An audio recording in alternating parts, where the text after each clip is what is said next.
Now, this place, of course, is famous for their red rocks, but there is so much more to Sedona. Arizona Highways magazine always does a great job of kind of showing us the breathtaking sights we may not know were actually there. Robert, Steve, you are the person that kind of shows us the other places, and Sedona is kind of like a place you can't just go once. No, and you also have to kind of get a little bit off the beaten path up there, you know. I mean, there's a lot of wonderful things about there, and in this issue, you kind of see what Sedona looked like way back when, before a lot of the development happened. But, you know, for people who just drive through and kind of get caught up with the commercial stuff and think, you know, it's so easy to kind of get away from that. And there's benefits to that area too, of course, but lots of scenery kind of over there. Over there. Now, I know we're going to look at the cover. Is this the second to last? Yeah, number 11, and can you believe it? It seems like we were just talking about this. Yeah, this is our 11th illustrated cover this year, our November issue.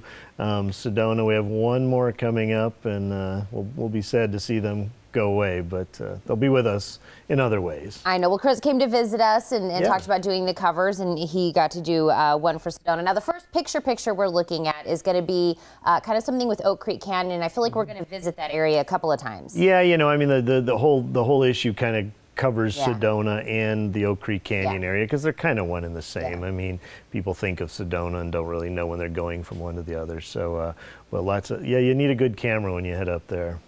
So this is the Red Rock alcove. Yeah, so this is just very typical of what you see up there, you know, and the wonderful thing about Sedona is it's a little cooler, you know, than Phoenix and Tucson, you know, so in the summertime you can go up there and actually kind of get a little break on the heat, but then what you find up there is the seasons tend to overlap, and we'll see some photos of that where you actually have fall and winter in the same. This is more of a summertime shot there, but kind of looking out at some of the red rocks there. Well, the next one kind of goes more like autumn or fall. This one is Harding Springs Wash, right? Yeah. You can't tell, really. Yeah, you know, I just love that photo so much. We brought it along just because I think it's such an artistic and beautiful shot. And you know, when you talk about autumn in Arizona, you know, there are places in the state up on the north rim and places where the leaves are already gone. And down in Sedona, it tends to be a little bit later. So right now and into even November, you still get a lot of the beautiful leaves up there. So although it's our November issue, we're showing some things that people typically associate with October. Well, and the last time I took a trip to Sedona, we went up there when there was still snow. Yeah. Which was a totally different way to experience Sedona. And I know we get a little bit of that in this picture. Yeah, just a little bit of a dusting there, and you know, that broad panorama and all those red rocks. And again, this is the kind of thing that you can see if you know, get out and take one of the little scenic drives around Sedona or do one of the many hikes up there. If you've only done Sedona during like the nice weather and to kind of get out of the heat, go again when there's a little bit of the dust. It's just gorgeous. Yeah, and the other thing that I would suggest to your viewers is, you know, I mean, everybody goes there on Saturday, you know, so if you've got the flexibility to go up on a Monday or a Wednesday or something, you can really beat a lot of the crowds, even at the best time of the year as far as the weather goes. So I love that. And this one again, this is again like a Bob Ross. Yeah. Like a painting.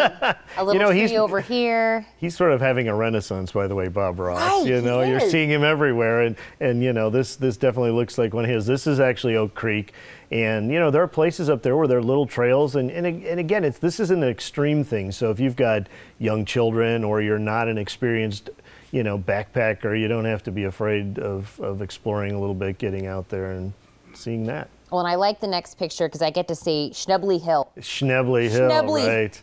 Yeah, there you go. It's kind of off there to the right. And there you're seeing that shot with a little bit of autumn and winter sort of overlapping there. Schnebly Hill is, Sedona was named for a woman named Sedona Schnebly. And actually, her great-granddaughter wrote a story for us in this issue. So we're talking about her great-grandmother, who she didn't know, but kind of tells the history of all of that and how the name came about and what it's like to see your great-grandmother's name on the back of cars and on bottles of booze and guitars and all kinds of things. You know, Sedona has sort of been, you know, usurped in many different ways. Oh, I like that. I didn't know that she was going to be doing something for the magazine. And then we kind of close out the back cover of this issue going back over to Oak Creek. Yeah, the West Fork of Oak Creek, which is actually the busiest and most popular trail in the Coconino National Forest. but you can see why. You know, I mean, it's got this great hike. You cross back and forth across the water. Again, you don't have to be an expert hiker to go back and do that. It's easy to get to. There's a paved parking lot.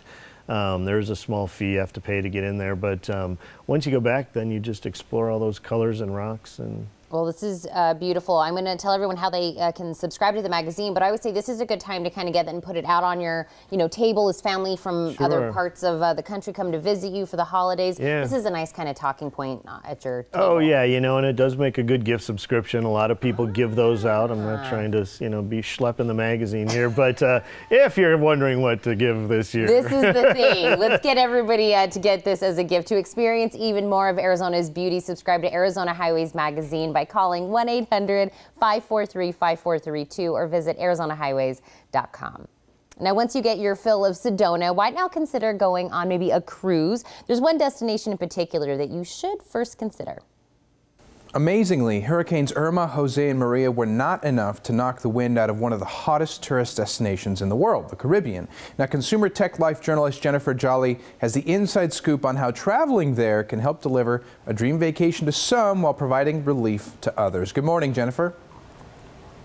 Good morning. Thank you so much for having me. What makes this such a great time to book a cruise to a Caribbean port? Well, it boils down to three main things: great prices, amazing weather, and it's really good for everyone involved. The Caribbean sent a huge message out to all of us recently saying, hey, if you want to escape to a tropical paradise, right now is the time to do it. They are officially open for business, and there's really never been a better time to take or book a cruise. A lot of people have no idea this region spans more than 1 million square miles, and the vast majority of the top destinations were not hit by those hurricanes. So while a handful of islands need continued help with recovery efforts, the Florida Caribbean Cruise Association says 90% are ready and open and willing to have tourists come through. In fact, they say they're waiting with open arms. So now they say what they really need most from us is to keep visiting. So, of course, you can't beat these spectacular beaches, the crystal clear tropical water, and the vibrant towns and villages that make the Caribbean one of the world's most popular destinations. And a lot of people don't realize the cruise and travel industries have really been supporting hurricane relief efforts all along, starting with major donations. I mean, they've all banded together and raised millions of dollars in support.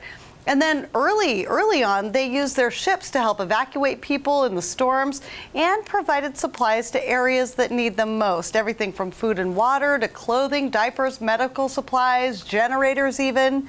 Okay, but the reason I'm here, technology, of course. How can you use technology with your travel to get a fantastic deal on one of these cruises? Well, number one, start online. You can find some impressive incentives and deals by going to websites right directly for the cruise lines. So go to the cruise line websites and just sift through a little. You will find Caribbean cruises are really great right now.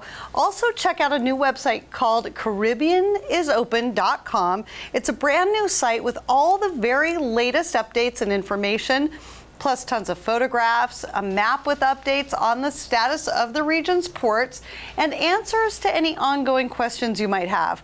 Also, starting very soon, you can use Amazon's Echo devices to book a cruise just by saying, Alexa, call cruise planners, or Alexa, call my travel agent.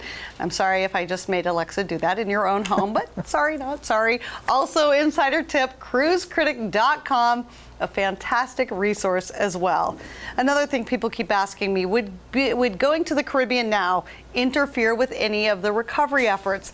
And what the folks in the Caribbean have told me is no. It's the exact opposite. People who book a cruise now help contribute to the economy of the region, which really relies really heavily on tourism.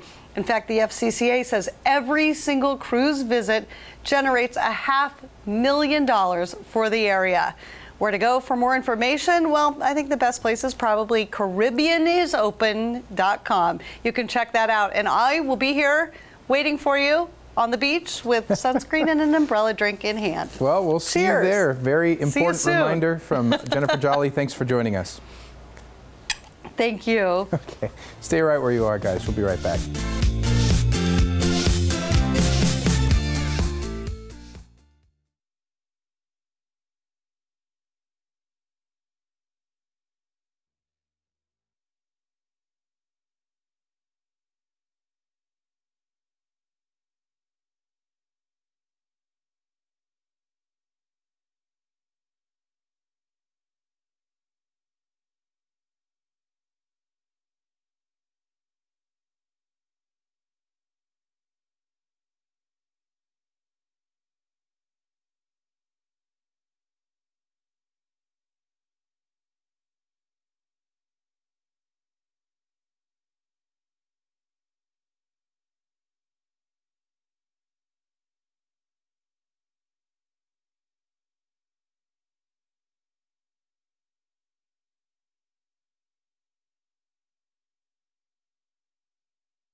south of Broadway on South Alvernon Way. Admission is free. A fun family October at Buckaloo Farm. Pumpkins, wagon rides, corn mazes, petting zoo, rides, paintball, good eats, country store. Buckaloo Farm Pumpkin Festival, 30 minutes from downtown Tucson. Weekends October 7th through the 29th. Now, from the parade to award ceremonies to the big U of A football game and everything in between, you don't want to miss all of the homecoming activities going on this weekend. So Melinda Burke is going to map it all out for us. But Melinda, I actually want you to kind of retell everyone what you just told me during the commercial break when we are talking about homecoming, what you said, really what it's about. Sure. First of all, thanks so much for having us. We're so excited to be able to talk about all of our events. This homecoming, typically, it's a weekend that takes almost 9 months to prepare. Yeah. We are looking forward to having our alums back on campus, and the whole point of homecoming is to come back, connect with old friends, and to get that great feeling of being on campus again. There's so much going on. It's very family friendly, and we look forward to hosting probably 50,000 people on the mall on Saturday. Wow. Now, we have both fun and we also have some educational activities going on for the weekend. Kind of map out some of those. Well, there are a series of tours that you can participate in on campus Friday. There are lectures. There's a lovely homecoming luncheon Friday afternoon and an Alumni of the Year ceremony at 2:30. If you go to the website, you can see the full calendar of all of our activities. There is something there for everybody. And I know we wanted to remind everyone that homecoming's not just Saturday. There's a lot of stuff that happens on Friday. Right. Friday is the luncheon. Yes. And our Alumni of the Year ceremony. Saturday, starting at 1:30, is the Wildcat for Life tailgate. At 2 o'clock is the very popular parade, and you won't want to miss the parade. So get there early and get a good seat. Well, I know a lot of people look forward to that parade, and we have something new that goes along with it. Because you came here and you put this on the table, and I said, is somebody going to wrestle for this this belt? Yes. This is our prize this year for the winning entry in the parade. We have 52 entries in our parade. Not all are floats, but we do have a handful of floats. And the winning float, as it passes by the judging stage, will actually get the parade belt, and it will be on display in the alumni offices for the entire year before it's awarded to the next parade float next year. So I love we're this very idea. excited about the belt. That is awesome. This is a great idea. Now, I do also want to give a big congratulations, because actually the Alumni Association is, what, 120th? This is our 120th year, believe oh my it goodness. or not. Alumni Association has been around for a very long time. Today we have over 270,000 alumni, and our goal is to create this active and engaged alumni community committed to advancing the University of Arizona. I noticed you also have pictures up of our bonfire, and I failed to mention that. Probably my favorite event of the 2 days is the bonfire. So it will start between 7 and 7:15 right in front of Old Main. I encourage everybody to go to Bear Down Friday on University and march with the band over to Old Main and watch the bonfire. And I know you have a t-shirt in your lap, and kind of a swag bag up here. We've got lots happening. We have a gift bag that we'll be giving out Saturday at our tailgate to all of our Alumni Association members. There's a little cozy and a coaster and a mouse pad and this awesome poster for celebrating our 120th homecoming, so this will be available. And then lastly, if anybody's interested in really celebrating with us, we have our homecoming shirt. This is available in the bookstore on campus, and encourage everybody to rush out and get one. Well, of course, you can buy your shirt and then wear it to the game. Absolutely. Because, of course, we're taking on Washington State. Yes, 6:30. What are you thinking for the game? Well, of course, we're going to win. What do you mean? Of course. It's going to be a win for the Wildcats. It's going to be a fabulous game. Again, we want to fill the stadium, so come out and support your team. Well, very important. We talked about so much. Of course, we were talking about the luncheon on Friday. We were talking about the bonfire, the parade, the game, all the swag, how this is really important to the community. So I'm going to remind everyone where they can kind of go all through that information again. But the real big thing is come out, like you said, support. Yes, it's come support this university. It means so much to the city of Tucson to have a strong university here. And, you know, we're all Wildcats at some point. So I encourage everybody to come out and have a great time. I love this. All right, everybody at home, homecoming weekend is here and goes through Saturday. Be sure to check out all the fun activities happening on the U of A campus. For more information, give them a call at 621-7576 or visit ArizonaAlumni.com/homecoming. All right, famous children's author Todd Parr will be in town. Find out where after the break.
Sell your gold, silver, diamonds, or jewelry, we invite you to visit Precious Metals Refinery.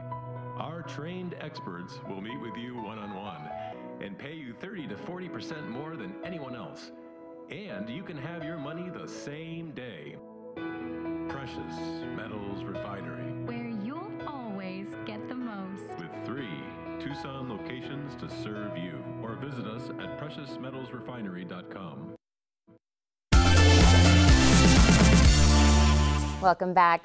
To celebrate the LGBT Service Committee's 20th anniversary, Pima County Public Library is holding a family-friendly event with a very well-known children's author. Caitlin Sparks and Toby Weiner are here to tell us all about it. You guys, thank you so much for coming in. Thank you. Caitlin, if by chance someone doesn't know who Todd is, kind of explain who Todd is and what we can expect when we see him.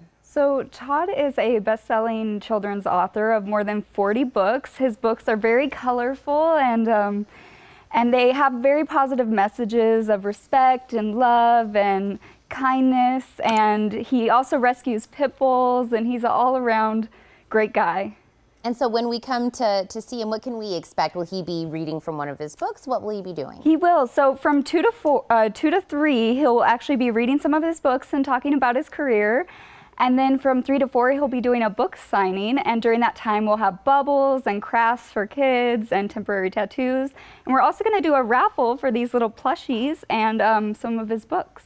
Oh, I love this. Now, why is it, I know we were kind of talking about what his books are about, but why did we choose him to be a part of this 20th anniversary? Well, he has such great messages in his books. They're about inclusion. This one, Be Who You Are, so it's accepting, self-acceptance, being kind to others. His newest one, Love the World, is just about love in general. So it's a really strong message that we like to, you know, present to the community. You know what, I love that we're talking about this because, of course, being able to see Todd and you know, meet him and get something autographed is awesome. But I also love that we're taking a moment that maybe somebody didn't know that this service, I know we're at the 20th anniversary, wasn't available. Kind of tell me what the LGBT Service Committee does there. Well, we started 20 years ago. Some of us were meeting kind of off work time, but then we formed it as an official committee. And we wanted to look at our services that we provide to our LGBT community here. We have a very strong LGBT community. Also our collection and what other type of programming we can do. So we've just been really active in those 20 years, creating book lists, reviewing books, outreach to the community, all that kind of stuff. Well, go do it a little tooting of your own horn. What would you guys say is one of the big accomplishments that you guys feel proud of? Well, Rainbow Storytime. Rainbow Storytime. We created that a few years ago. We kind of felt like we were meeting the needs of our adult community, and we do some teen stuff, but we kind of wanted to bring in children and family services, and so we thought of doing a story time, welcoming all types of families to join us for a similar type of a story time that you generally see. But our books, we try to focus on LGBT themes and books of acceptance and inclusion. And it's been very well accepted. We've been doing it several years. 3 times a year we do it. For February for Love of Reading. We do it in June for LGBT History Month, and then again in October for LGBT Pride Month. So on our calendar you can check.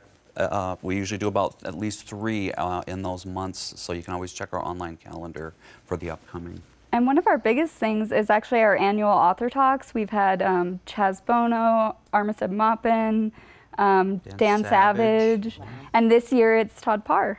Yay, well I love this. Now this event that we're talking about today, is there a cost to come to the event? No, it's absolutely free. We are very generously funded by the Friends of the Library. They do a lot of programming for us, which is really great. And yeah, no, please come. It's a free event. And this is for everyone? Of course, we want families and the kids to come. I know they're going to love Todd, but everyone's invited, right? Everyone is invited. We think that anyone, including families, kids, adults, can take home a positive message from Todd's books.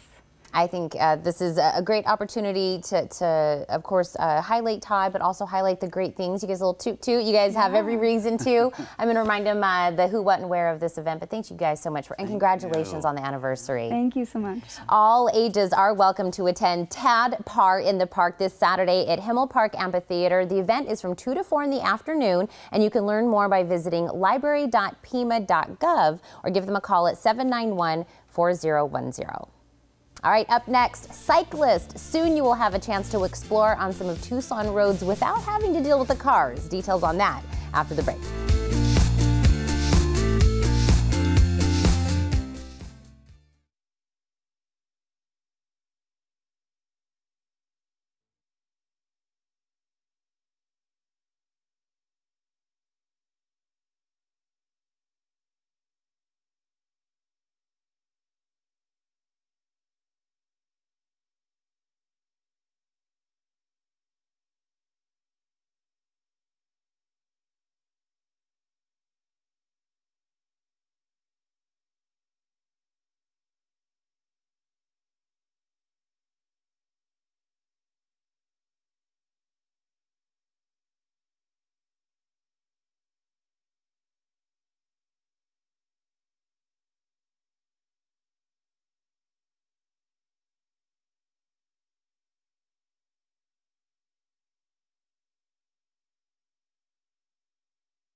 Up to $6,000 on Malibu and up to $12,000 on Silverado.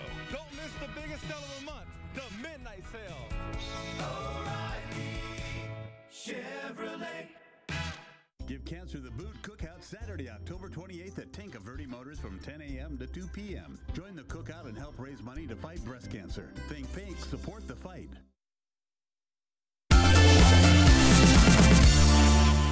Welcome back. The word Cyclovia is Spanish for the temporary closure of streets to cars so that they become open to people, and specifically to people and their bikes. Here to tell us more about Tucson's version are Priscilla Terán and Dr. Jesus Bernal. Thank you both so much for joining us today. Thank you for having us. Nice to have you. So, Dr. Bernal, let's start with you. Why do Cyclovia in Tucson?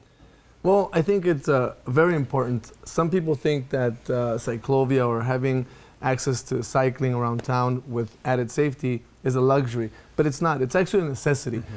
It's good for the environment, good for our community, good for everybody's health. So why have it? Because it's a must. We need it. That's why. It's a must, and the place where it's going to be is also very important this year too, South Tucson. Yes, it's the first time that it's going to take place. We've had Cyclovia here in town before, but usually downtown or a little bit north of downtown. This is the first time ever that we're going to have Cyclovia on the south side of town. So we're very excited about that. We want everybody to know about it and come out and join us. And specifically, which street will be closed off? 12th Avenue. It's actually South 12th Avenue will be closed off from about where 12th Avenue begins off of the intersection of I-10 and I-19 and all the way south to Mission Manor Park. Beautiful. So Priscilla, what can people expect that's new this year with Cyclovia? Well, first of all, it's on 12th Avenue and there's a lot of food there. So there's going to be restaurants, elotes, there's going to be raspados, there's going to be so many of those good things. And as usual, we're going to have people riding, but the rock climbing and the zip line, and there's going to be a beer garden, and there's going to be mariachis on Mission Manor Park, and there's going to be a lot of new things going on. Just such a great way for people to get together, celebrate Tucson, celebrate being on 12th Avenue. And so do people have to bring their own bikes, or will you have some that they can rent or borrow? Yes, they have to bring their own bikes. Okay. Maybe there's going to be some places that are going to be renting them. Okay. Not for sure about that, but there's also going to be some shops offering free fixing the bikes, like flats, like little minor stuff, and it's going to be completely free. Excellent, but also pedestrians are welcome to just walk on the street, right? I mean, you don't have to have a bike. Yes, of course. Pedestrians are welcome. Yes. Okay, excellent. Now, the